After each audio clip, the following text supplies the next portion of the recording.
Hey gang, it's JC, and this is the Daily Dose for Friday, June 15th, 2012, a combined venture with Mind Active in beautiful downtown Clayton. Terrific television archives up top, our JC Eye Candy feature right below, and the results of our rock and roll poll question for the week. Yeah, the last half dozen or so performances I've seen by Paul McCartney have been pretty lame, pretty awful, and just less than stellar. And when I say stellar, I don't mean Stellar McCartney.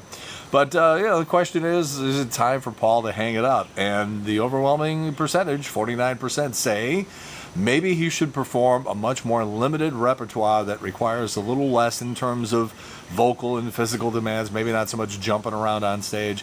Maybe do some of the softer songs, but to have him up there trying to do I Saw Her Standing There when he's 69 years old, maybe it's not working so much anymore, and 49% of you agree. But number two answer, 31% say, hell no, he shouldn't hang it up. He's a Beatle, and a Beatle is still a Beatle. And even if his voice is shot, it's still exciting to hear him. Number three answer, he should have hung it up years ago, and 5% of you believe that Paul is dead. All right, today's rock and roll poll question. You got Father's Day coming up on Sunday. Do you or did you have a good father? Was the old man a good guy? A, my dad was great. B, my dad tried but came up a little short. C, my dad didn't put much effort in and it showed. Or D, my dad was a son of a bitch.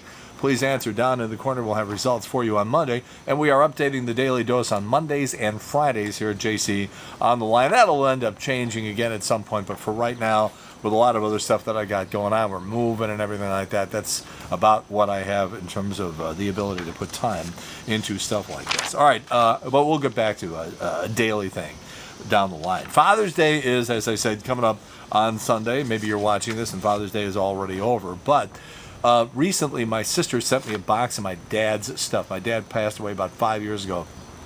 And she sent me a box of stuff, and I found out all these old scorecards and everything from back. My dad coached me for about 10 years back in Pee Wee League and Little League and Babe Ruth League and everything like that. Look at this, from 1969. Actual stats, scorecards, statistics. I found big boxes of this stuff. Him mapping out strategy for the teams and stuff like that. 44 at bats, 10 runs scored, 11 hits. A double, I don't remember that, hitting a whopping 250. I couldn't hit that. I still can't hit. But I was a good pitcher. And here it is. This was the biggest game of my entire life. And here it is from August 14th, 1969. There it is, the Southwest Sports Corcoran whiffs 17 in 5-0 win. Look at that.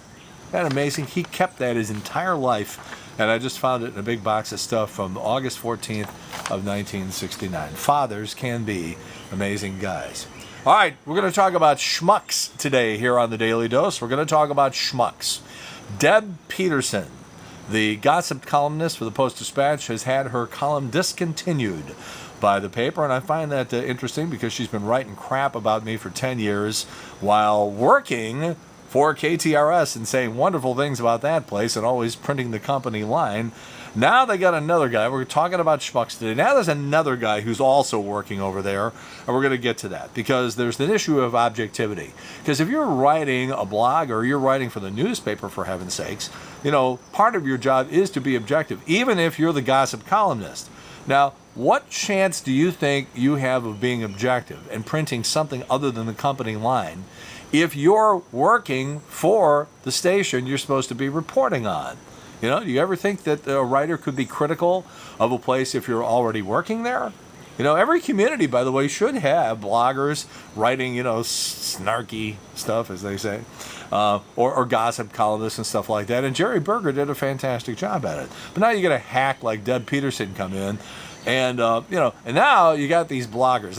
I'll explain this in a minute, but these people who have been already corrupted, already compromised, already been seduced by the system, and now they're 1/10 as effective as they could have been, claiming to know the inside scoop on things and about what's going on and going for the easy, cheap shot. Oh, JC's been fired at every job he's ever had. Which, by the way, if you print that, if you write that, if you say that, you're just demonstrating what an idiot you are, the fact that you know virtually nothing, and I'll get to that here in just a couple of seconds. See, I don't care anymore, and I haven't cared for a long time. So you put the combination of somebody like me who doesn't care anymore and somebody like the Matt Sebecks and the Mike Flynn's of the world who don't know anything, and then throw Deb Peterson in there too. The combination of this guy doesn't care and these people don't know anything, that's a lethal potion right there, and I'll explain.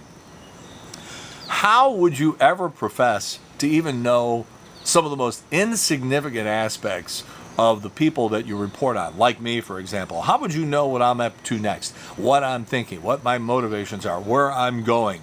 How would you even go about convincing anybody that you know even the first thing about anything? I find that absolutely hilarious. And I will tell you something else. When I had an opportunity to go legit, to go mainstream, to go establishment, I didn't contribute to the nearly last place AM radio station that can't even be heard at night. I went to the number one television station in town, Channel 5. Back in the 80s, early 90s, you could have added up all of the combined ratings of the other television stations, and it still didn't equal the number of people who were watching me when I went on TV. So when I had the opportunity to go legit, to go mainstream, I went number one. I just didn't sit in my mother's basement and bang away on a computer keyboard, okay? Again, I worked my subversion and my act as part of the system. There's been a lot of talk lately about Saul Alinsky in the political circles. Well, I saw Paul Alinsky speak back in 1971, and one of the things he said is very, very true, and that is that any act of subversion, and anybody who's going to be a subversive, absolutely must work from inside the system.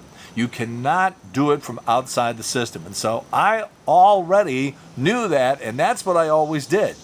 Anything that I've done here in St. Louis has had my name on it, but I've worked from the system, from the inside out, as opposed to just people sitting on the sidelines throwing rocks at people who are trying to do something with their lives and their careers and trying to accomplish something.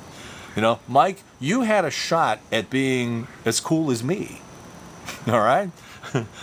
But you allowed yourself to be seduced and you started believing your own press releases.